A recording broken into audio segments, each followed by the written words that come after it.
جس کے لاکھوں مالی تھے، سکندر جب دنیا سے گیا تو دونوں ہاتھ خالی تھے۔ یہ ایک مثال دی گئی ہے کہ ہم نے دنیا سے دونوں ہاتھ خالی جانا ہے،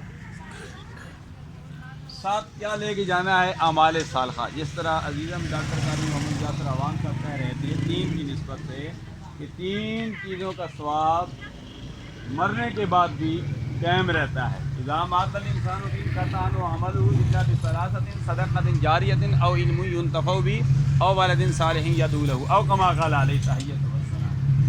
تو تین کے حوالے سے بڑی لمبی تقریر ہے، تو بارگاہ آج محفل بھی کل ہے کیونکہ آج بھی تین ہی ہے، کل کی محفل بھی تیسرے دن ہوتی ہے۔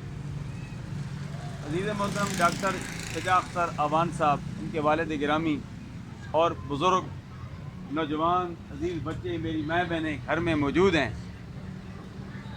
اس دور میں ہر بندہ پڑھا لکھا ہے، کوئی بندہ یہ نہیں کہہ سکتا کہ میں ان پڑھ رہا ہوں۔ جس کو بسم اللہ بھی آتی ہے نا، وہ بھی بڑا پڑھا لکھا ہے، کیونکہ بسم اللہ پورے قرآن کا نچوڑ ہے، اور پورے بسم اللہ کا نچوڑ با میں ہے۔